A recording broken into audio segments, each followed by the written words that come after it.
The desert rider carried a silence so vast it could make a man forget he still had a voice. Out there, beneath an expanse of stars that felt close enough to scorch your skin, the only sounds were the wind scraping at the sagebrush and the lonely creak of a lantern swinging on its hook outside the adobe hut. Inside, Jonah Hale sat by the dying fire, his shoulders hunched forward, one hand absently rubbing the calluses of the other, as if the roughness might just wear away with enough persistence. The chair beneath him was older than memory, mesquite carved and pegged by his grandfather, and it had grown to fit the weight of a man who'd gotten used to stillness. Jonah hadn't always been a figure of silence. Years back, before drought and failed crops, before the accident that took his brother and left him carrying 2 spreads worth of ghosts, he had laughed like any other man. But the land keeps its own kind of tally, and it had marked him harder than most. In town at Dustwood Junction, folks whispered he was cursed. Some said no woman could bear to live with him. Others claimed the cattle he bred died too often, that the earth beneath his boots turned barren because it resisted him.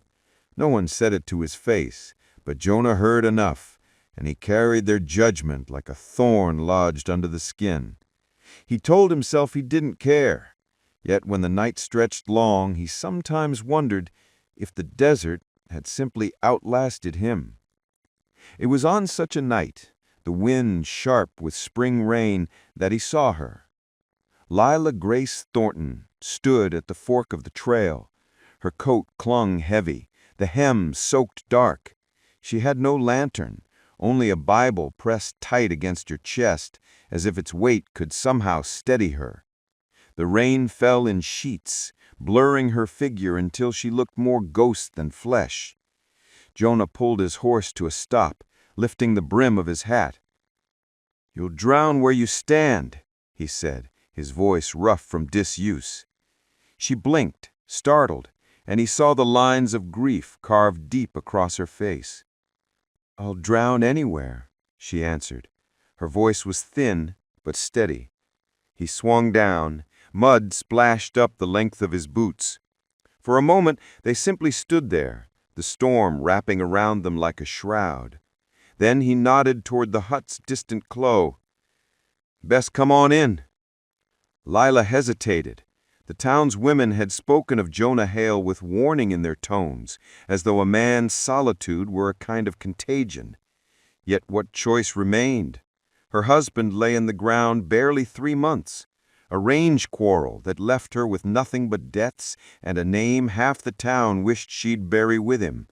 She could feel the weight of every door slammed in her face that week, every whispered word, widow, cursed, bearing a fortune. The Bible trembled in her grip. She stepped forward. Inside the hut, the air was warm with smoke and old pinon. Jonah lit another lantern, its light carving shadows against the rough adobe walls. He offered her the chair by the fire.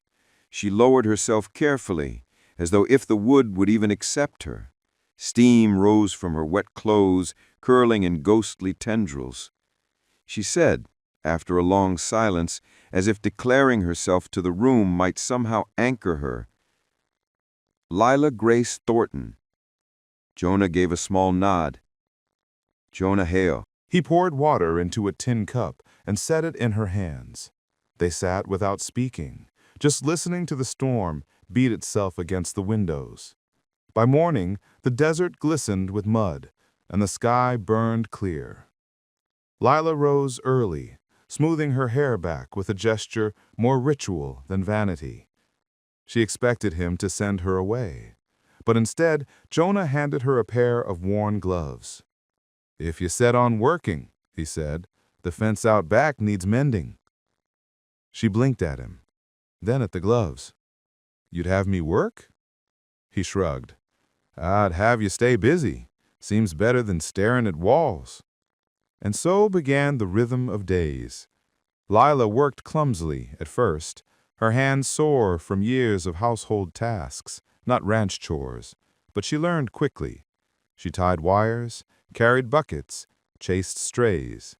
Jonah spoke little, only correcting her with gestures or brief words. At night, they shared meals at the same table. Silence filled the spaces where laughter might once have lived. The town noticed. By the second week, whispers rose like smoke. In the mercantile, women pressed their lips thin and muttered, "Already living with him, a young widow with no shame."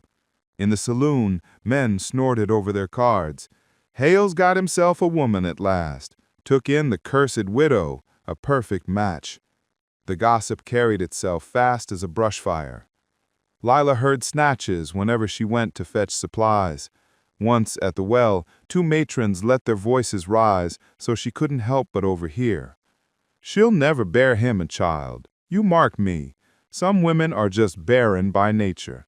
That one, she carries grief like it's woven into her blood."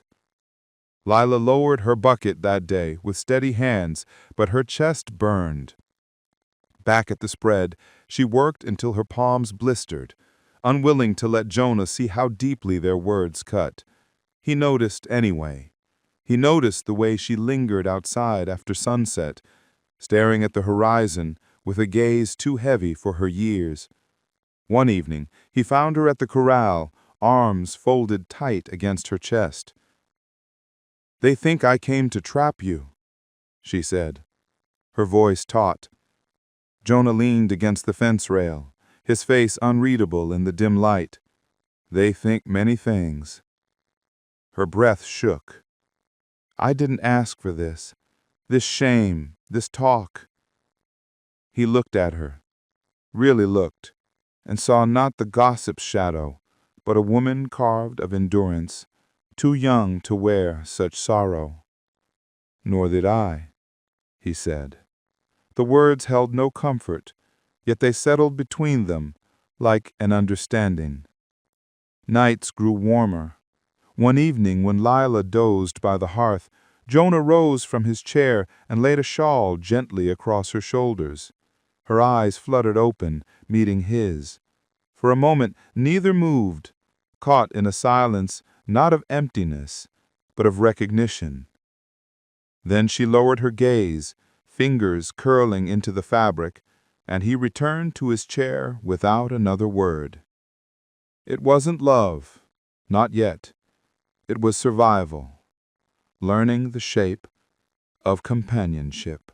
But survival could falter. The work and strain wore at Lila until fever caught her in its grasp. She tried to rise, to prove her strength, but her body betrayed her. Jonah sat through the nights, changing cloths on her brow, his rough hands unaccustomed to such tenderness. He remembered the townfolk's words, cursed, barren, and felt anger simmer low in his chest. When her fever broke, Lila wept, not from weakness, but from the weight of all she carried. In her tears, Jonah glimpsed the truth. She had no one else, and perhaps never would.